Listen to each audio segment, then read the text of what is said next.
Dozens of dead officers. The Ukrainian army swiftly destroyed a Russian command post. Russia attacked a Polish enterprise in Ukraine. During the attack, the mayor of a Latvian city who was on a business trip was also injured. Lavrov publicly mocked Trump. The Kremlin openly declares that they don't care about peace. Trump's statements came as a surprise. Europe doesn't have the money to buy American weapons for Ukraine. They took offense at the threats. Russian propaganda has started to drag Donald Trump through the mud. Russia is urgently upgrading its nuclear facilities. What are they preparing for? That's the question. My name is Karina Klishun. And right now, here are the main headlines. But first, like this video if you support Ukraine. And subscribe to our channel so we don't lose each other on YouTube. On the 1,239th day of the full-scale invasion, the enemy does not relent. They continue their attempts to seize even more Ukrainian land. Over the past day, there have been 171 clashes on the front line. According to the General Staff, the enemy is most active and continues to exert pressure in the Pokrovsk direction. The tense situation in this sector is also confirmed by the military. Earlier, a soldier with the call sign Muchnoi wrote that, in addition to the fact that the Russian army has achieved tactical successes in the area of certain settlements, it is also close to controlling logistics near Pokrovsk itself.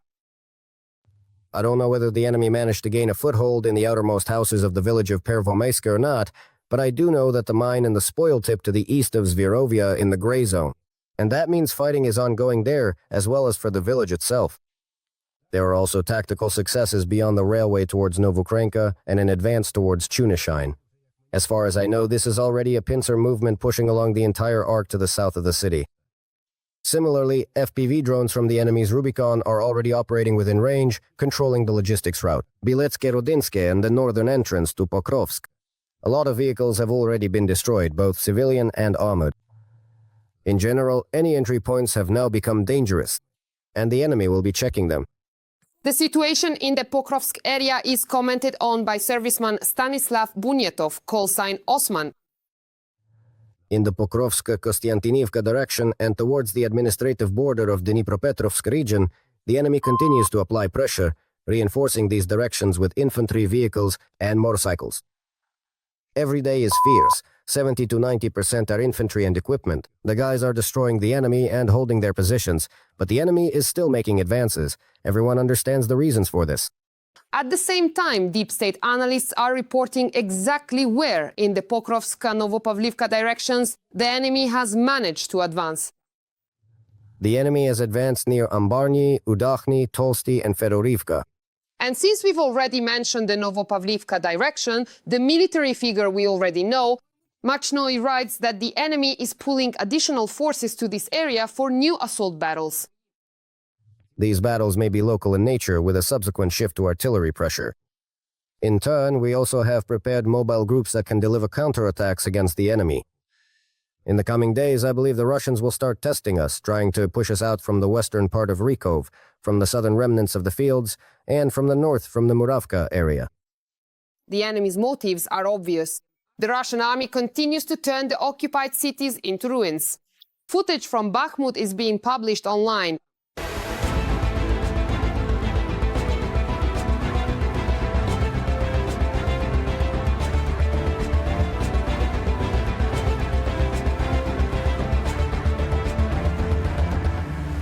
The enemy did not spare the Bakhmut mines either, turning them into underground bases.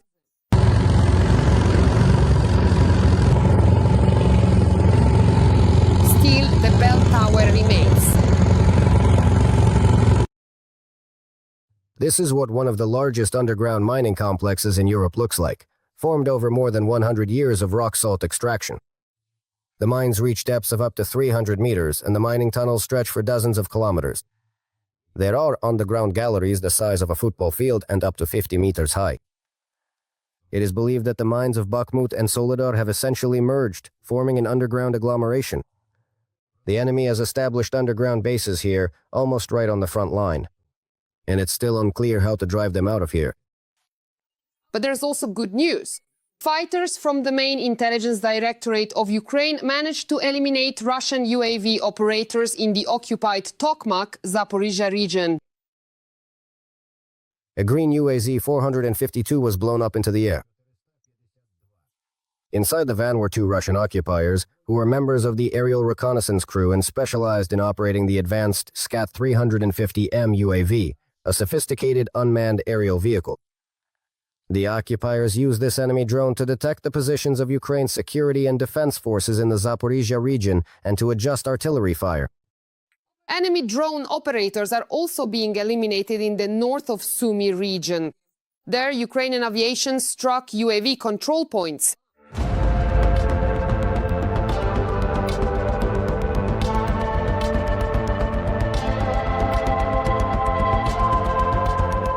A Ukrainian MiG-29 also spectacularly struck a Russian command post in Tyotkino-Kursk region.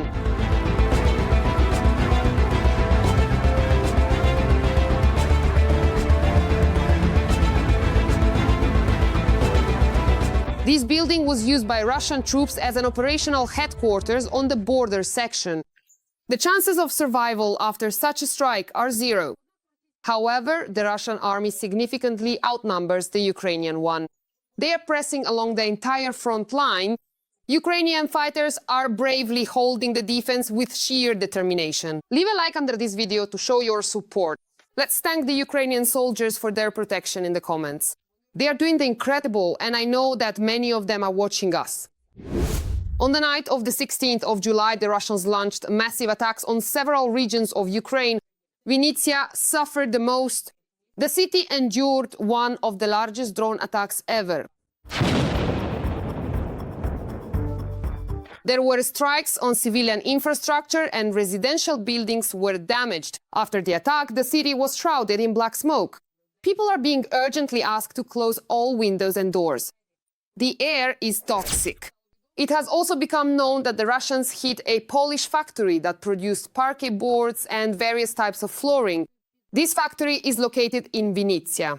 This was reported by Poland's Minister of Foreign Affairs, Radosław Sikorski. Russian drones struck the Balene Group factory in Vinnytsia.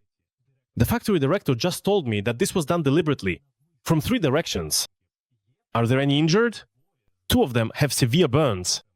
Ukrainian services are working at the scene, including our consulate. Putin's criminal war is approaching our borders.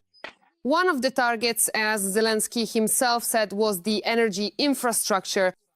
The Russians also carried out massive shelling of the Dnipropetrovsk, Kharkiv and Odessa regions. 15 people were injured, including a child. It has also become known that the mayor of the Latvian city of Oger, Egils Helmanis, was injured. He was on a business trip in Ukraine. The aftermath is still being dealt with in the cities.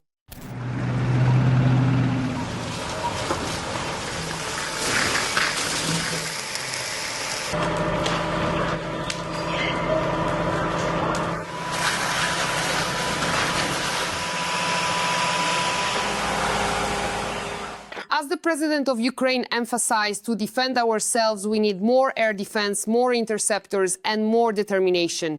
But interestingly, there have been no attacks on Kyiv for 2 nights now.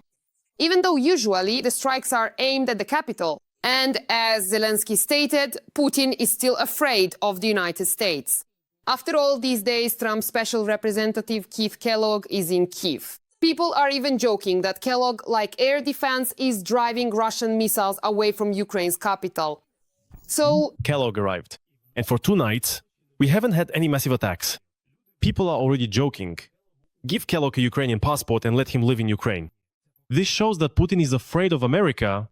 if there are any US citizens watching us, tell me, you don't mind if Kellogg stays in Kyiv for a while, do you? Thanks to him, I've been able to sleep at home for several nights now, instead of in a bomb shelter. As they say, appetite comes with eating, but don't choke on it. Putin will continue fighting until Ukraine's defenses collapse, and he will expand his territorial ambitions to include most of Ukraine. Reuters reports this, citing sources inside the Kremlin. Putin basically doesn't care about Trump's threats. The publication claims that Russia will act based on Ukraine's weakness. Moscow may halt its offensive after capturing 4 eastern regions of Ukraine if it encounters strong resistance.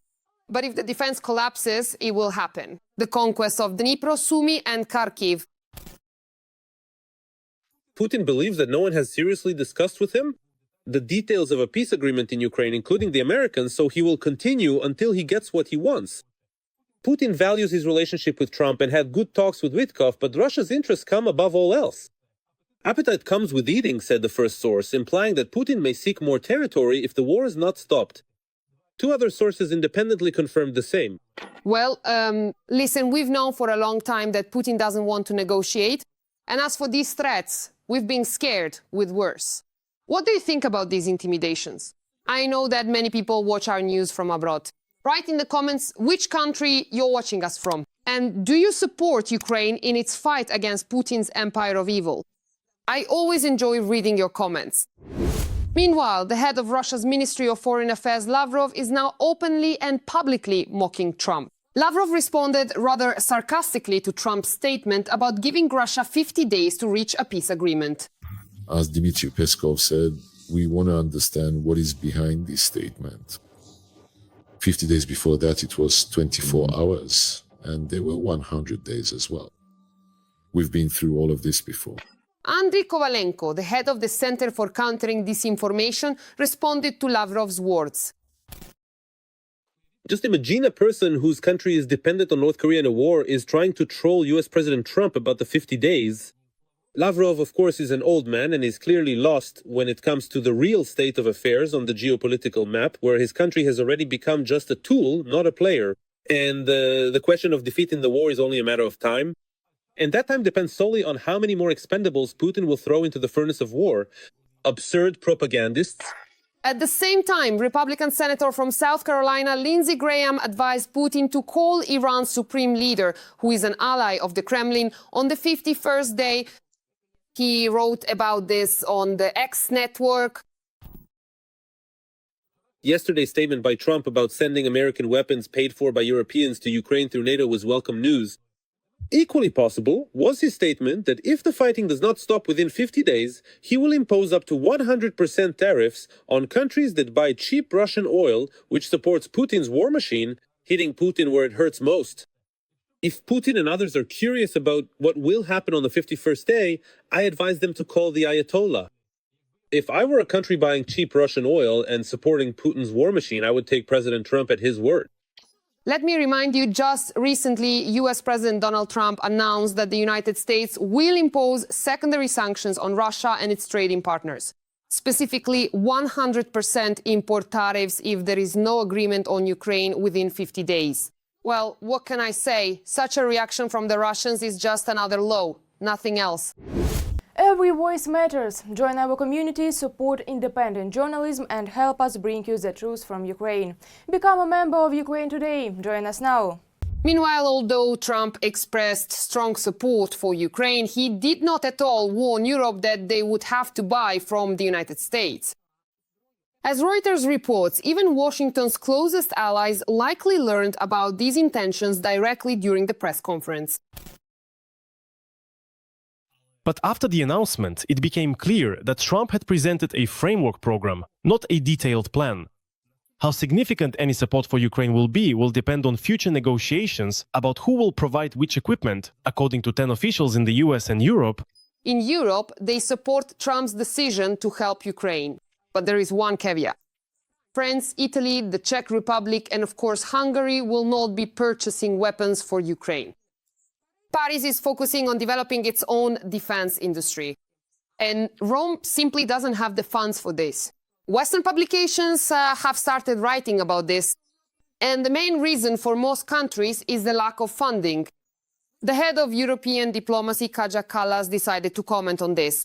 She supported Trump's decision, but called for sharing the burden of implementation. Well, if we pay for these weapons, everyone should do the same. In other words, if you promise to provide weapons that someone else will pay for... It's like she's supporting Trump, but at the same time, not really. But the fact is, Putin has angered the US president. The European Union failed to agree on the 18th package of sanctions against Russia. This was reported by the EU High Representative for Foreign Affairs and Security Policy, Kaja Kallas. According to the head of European diplomacy, the delay has already lasted for more than 2 months. And every day of delay plays into the Kremlin's hands. I am very saddened that we were unable to reach an agreement today. I have to say that we were very close to what they were asking for. The European Commission has provided what was needed. The ball is now in Slovakia's court. This agreement needs to be reached. It has already been 2 months. Sanctions are necessary to deprive Russia of the means to wage this war. Slovakia and Malta have opposed the new sanctions package. Bratislava is demanding guarantees from the EU to compensate for possible damage from a complete ban on the supply of Russian gas to Union countries. Malta fears that tightening the price cap on Russian oil could hurt the country's tanker fleet. As previously reported, the 18th package is expected to include, in particular, a dynamic price cap on Russian oil, a ban on the operation of the Nord Stream and Nord Stream 2 gas pipelines. New restrictions against Russian banks. Thank you. The discussion of the sanctions package will continue at the level of EU country ambassadors the 16th of July. What do you think? Will this sanctions package eventually be adopted? Share your thoughts in the comments.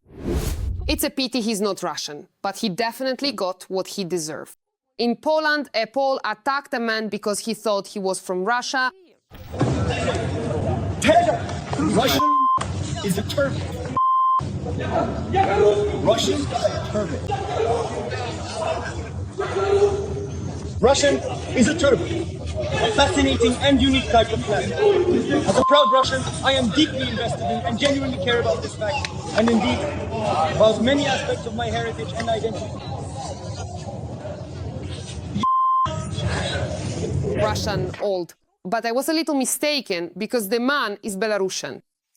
Although, in my opinion, the man got what he deserved because he supports Putin and the war against Ukraine. So it's not such a serious mix-up after all. Why this Putin-supporting Belarusian came to live in Poland instead of Russia remains an open question.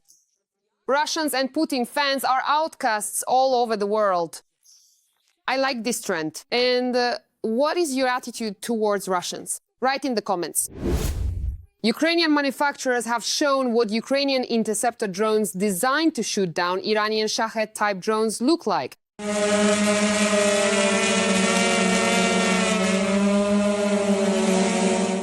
The main technical specifications of the high-speed interceptor drones are also available. The attack airspeed is 280 to 300 kilometers per hour. The cruising speed, that is when the drone reaches the optimal speed at which it can fly for a long time with minimal energy consumption, reaches 200 to 220 kilometers per hour. The total duration of the drone interceptor's flight mission is 7 to 10 minutes.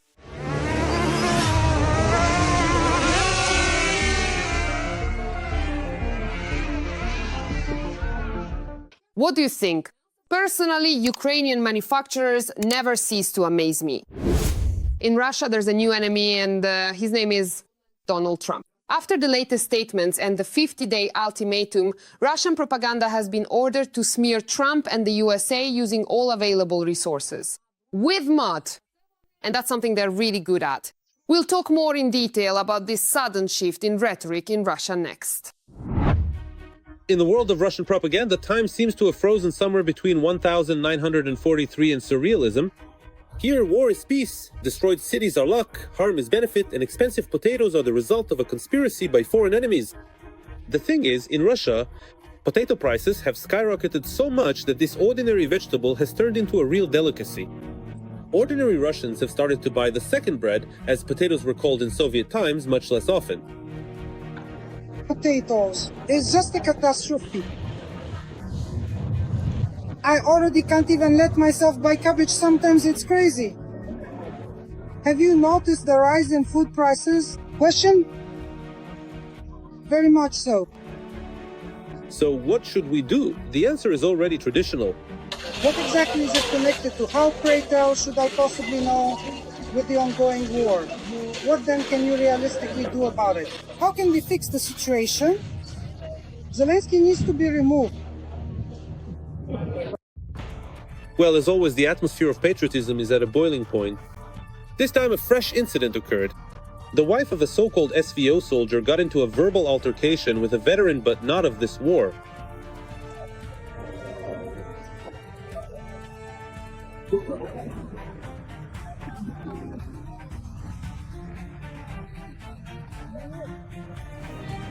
They are defending their family in this attack. Residents of temporarily occupied Mariupol are once again outraged.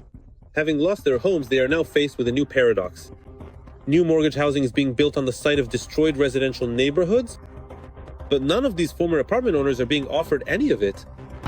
In the place where our houses stood, there are now pits and ruins. Promises.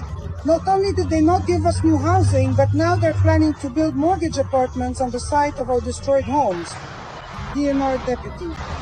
At the meeting of residents from our two buildings of the Housing Administration, Yelena Shishkina stated directly that something will indeed be built on the site of our demolished building. Mortgage housing.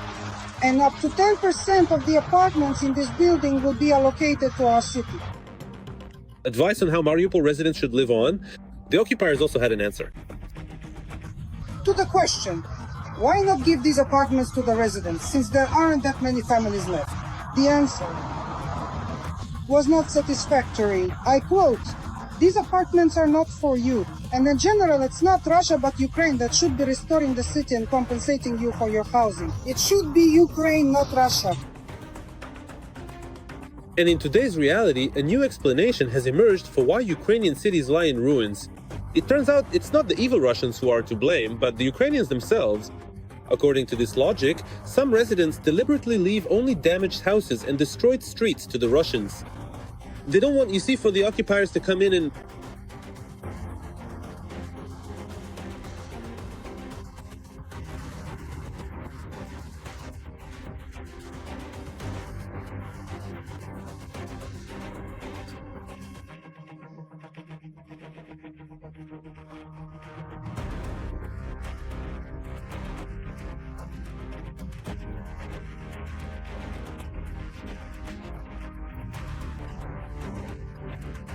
With a sense of duty fulfilled, the Ukrainian armed forces withdraw from these cities. That's it.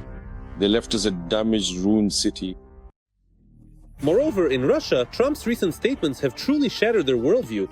On federal channels, the US president is no longer considered their elephant, especially after his remarks about Putin. And today, that's how they talk about Trump on state television. I'm telling you, Putin is not pleased. Not pleased. Putin says, "I'm not satisfied." Why is that? Before our eyes, Trump is undergoing Bidenization. Trump, from being the only one who could talk to Putin, is turning into yet another version of Biden. And does he really seriously believe that now he can talk down to us and we'll just obey? However, Reed Kachev also stated that modern women have stopped thinking about demographics and no longer want to have children. According to him, women should be encouraged to give birth and men should be protected, since they are more valuable. We've reached a time when women don't give birth to anyone anymore. They become weak, cowardly, depraved, and don't want to give birth. We're declining, we're destroying ourselves in numbers. That's why we need to preserve our people. There is such a practice, population preservation. In other words, we need to protect our people. However, in reality, many men willingly go to be disposed of, signing contracts for the front for 200,000 rubles. It seems that in this country, it's not so much the men who need to be preserved, but rather the remnants of common sense. Russia is urgently expanding its nuclear weapon bases ahead of the expiration of the last missile treaty with the US. Satellite images taken in May and June show large-scale construction at secret facilities connected to Russia's nuclear forces. You can see new buildings, roads, covered areas, and guard posts for inspecting cargo, apparently to hide them from satellites. Tunnels and entrances to underground facilities. Why all of this? Is it really leading to a nuclear war? More on this coming up. Sikorsky, the dictator,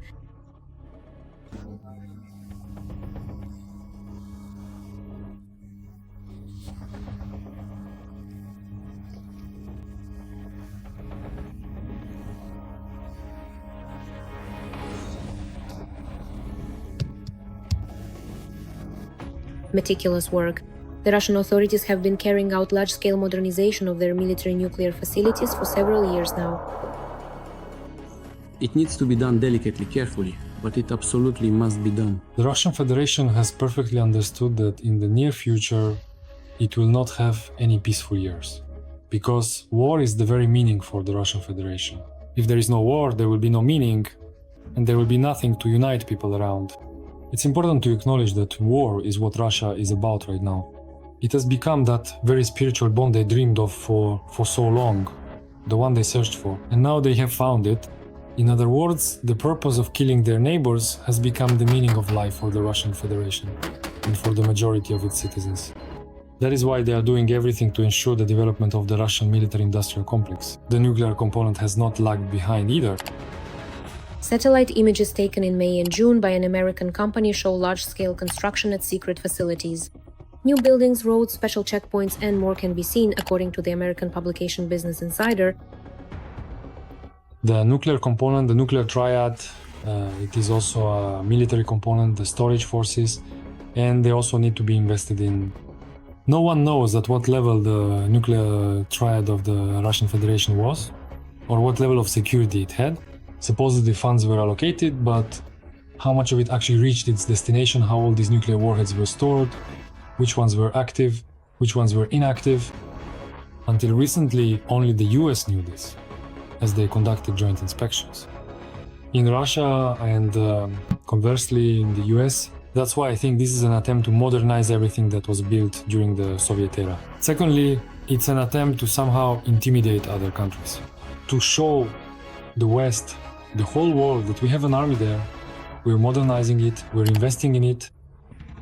Among the recorded sites are military bases located in Belarus, Kaliningrad, Kamchatka, Murmansk, as well as on the Novaya Zemlya archipelago. The Federation is seriously considering the scenario of the so-called Suwalki corridor, that is a direct confrontation with NATO countries, primarily Poland and the Baltic states. At the moment of creating a land corridor from the territory of the Republic of Belarus to the Russian enclave, the Kaliningrad region, a similar situation is unfolding on the borders with other NATO countries as well. First and foremost, we are talking about the Kola Peninsula. Western experts warn that in 6 months the last treaty between Russia and the United States limiting nuclear weapons will expire. And in this area, it is becoming increasingly evident that a new arms race, with all its inherent dangers and far-reaching global implications, is now an inevitable consequence of the current geopolitical landscape. The recent withdrawal from this significant international treaty, let me emphatically remind you, refers specifically to its temporary suspension rather than a complete and irreversible abrogation. It is crucial to understand that, from a precise legal standpoint, there is no such recognized or established legal term as the suspension of a treaty within the framework of international law, making this particular action highly unusual and legally ambiguous. But even so, this created the preconditions to say that Russia would unilaterally attempt to modernize its nuclear triad, which is exactly what is happening with these 5 bases as an example. Russia uses nuclear facilities as a tool of pressure, threatening to use its nuclear warheads. What is actually hidden behind Putin's loud statements can only be guessed at. One thing is a confirmed fact. Yes, these are problems with the Russian economy, which make it increasingly difficult to wage war and produce more weapons. Funding is a sore spot. Moreover, according to the Russian dictator's own estimates, in the next 3 years, defense budget funding will be cut. This is primarily due to the situation, problems in the Russian economy and the sanctions pressure from other countries, the West.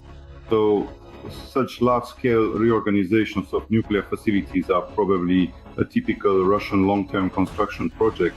I should note there are 11 of them on the territory of the Russian Federation.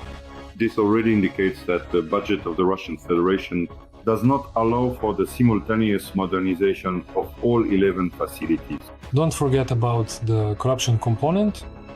A large number of people in Russia profit from this contract, so I wouldn't rule out that this is also part of some business scheme or business project to fund a large amount of money. And even the FSB would have a hard time checking there because the level of secrecy is extremely high. Everything is classified, everything is radioactive. Basically, it's easy to hide the final outcome there, at least in my opinion. So all these bases could simply be empty, and for Putin they could become yet another opportunity to blackmail and intimidate the entire world. Meanwhile, the Russians decide to destroy themselves. According to Russian media, 4 Russian soldiers died after drinking poisoned water. Ilyusha! Ilyusha! It is reported that humanitarian aid was delivered to the military from the rear. There were bottles of poisoned water there. But it's clear that it was someone from their own side. Please like this video to support what we do. And be sure to subscribe to our channel Ukraine Today so you don't miss our next episodes. See you soon!